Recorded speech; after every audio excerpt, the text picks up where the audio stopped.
भारत सरकार उन 3 कानूनों को खत्म करवाना, उनको रद्द करवाना हमारी पहली मांग है। वो हर हाल में खत्म होने चाहिए।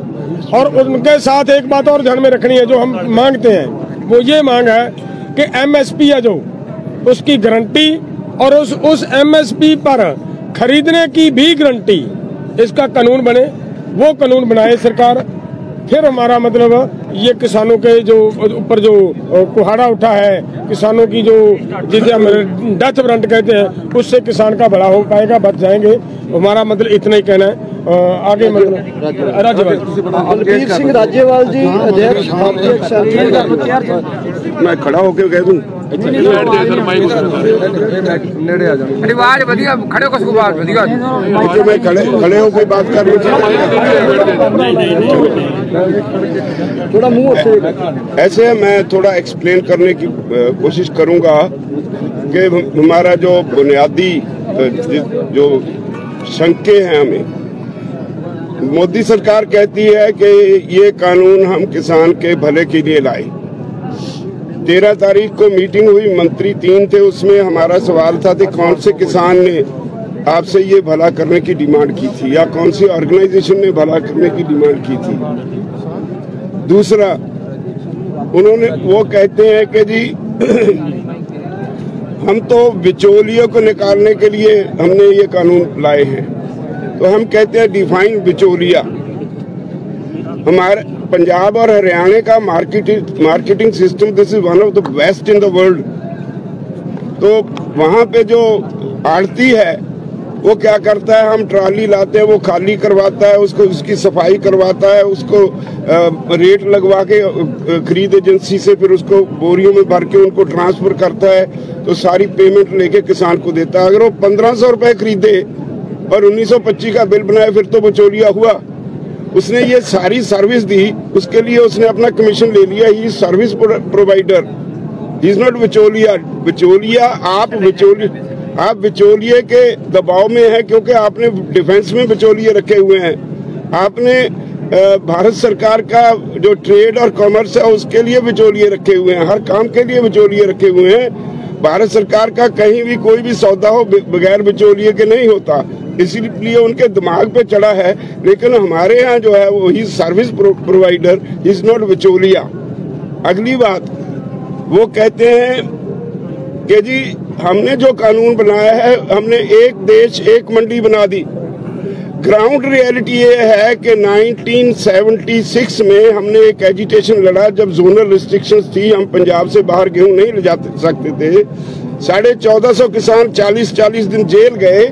और दूसरी तरफ एक हाई कोर्ट में केस डाला, जिसने नवंबर 76 में फैसला दे दिया कि सरकार किसी भी किसान को रोक नहीं सकती, वो अपनी पैदावार देश के किसी भी कोने में कितनी मात्रा में जब जी चाहे वो ले जा सकता है। उसको आप स्टॉकिस्ट भी नहीं कह सकते, क्योंकि वो अपना खून पसीना बहा के पैदा करता है।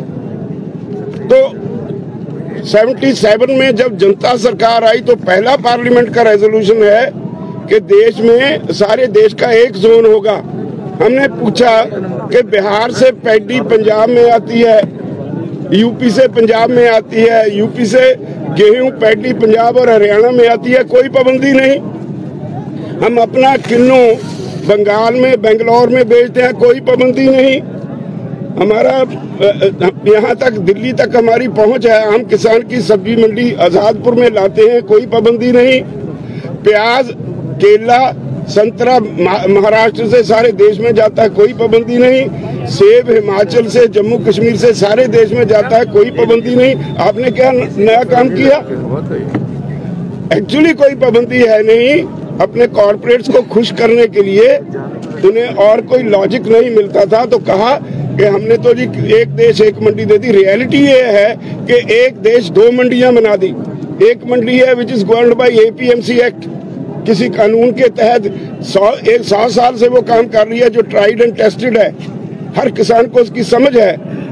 एक मंडी जो इन्होंने बनाई, उसमें कायदा कानून ही नहीं, कोई भी आदमी, उसे कोई लाइसेंस की जरूरत नहीं, वो सिर्फ अपने पैन कार्ड से या कोई भी गवर्नमेंट ऑफ इंडिया के जो अधिकारित डॉक्यूमेंट हाउस से कहीं भी कितनी भी क्रॉप किसी किसान से खरीद सकता है, खेत से खरीद सकता है, घर से खरीद सकता है। इसका मतलब ये हुआ कोई अमीर आदमी 4 गांव की गेहूं खरीद के ले जाए, बाद में पेमेंट ना करे, कोई प्रोविजन नहीं कि हम उसके खिलाफ कोर्ट में जा सकते हैं। सिर्फ एसडीएम के पास जाएंगे, एसडीएम भी कुछ नहीं करेगा, वो रिकंसिलिएशन बोर्ड बनाएगा। रिकंसिलिएशन बोर्ड जिस पार्टी की सरकार होगी उसके लोगों का होगा, वो अपने अपोनेंट को हरास करेंगे, तो उसके खिलाफ कोई कार्रवाई नहीं, अगर नहीं हुई तो फिर डिप्टी कमिश्नर के पास जाएगा, इससे आगे वो किसी कोर्ट में नहीं जा सकता। तो हमने कहा ये किसान को लूटने की एक अलग चाल है। सेक्शन वाइज हमने टोटल सारे एक्ट्स को भारत सरकार के मंत्रियों से डिटेल में डिस्कस करके उनको डॉक्यूमेंट साथ दे दिए।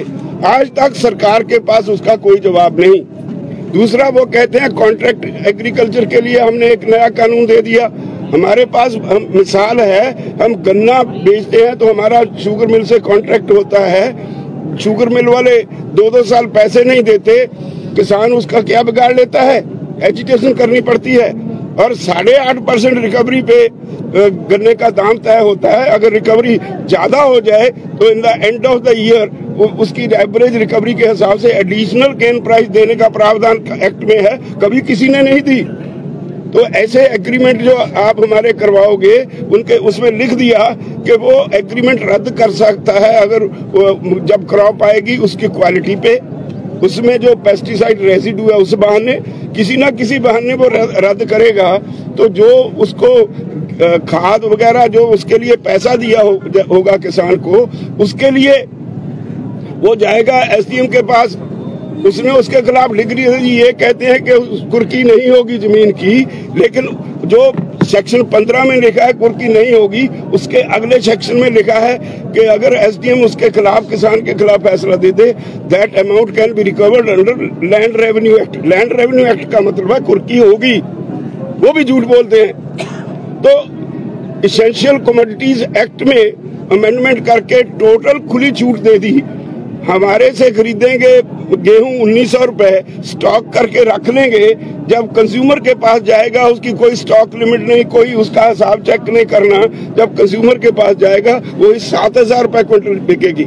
ये आज हमारे देश के कंज्यूमर में समझ में ना आए, लेकिन in the long run consumer भी मरेगा, प्रोड्यूसर भी मरेगा। हम सरप्लस मार्केट में है, पंजाब में व्हीट और पैडी सबसे ज्यादा पैदा करते हैं। अगर गवर्नमेंट की खरीद बंद हो गई, ये कहते हैं एमएसपी रहेगी, एमएसपी रहेगी उस वक्त तक जब तक सरकारी खरीद रहेगी, जब तक उनका कंपटीटर जो पुराना सिस्टम है वो रहेगा। जिस दिन पुराना सिस्टम खत्म हो गया, मार्केट छोड़ गया, तो उसके बाद वो अपने गजों से नापेगा। जो कॉर्पोरेट हाउस है वो अपनी मर्जी से खरीदेगा, दाम क्रैश कर जाएंगे, स्टेट की इकोनॉमी भी जाएगी, किसान भी जाएगा। धन्यवाद।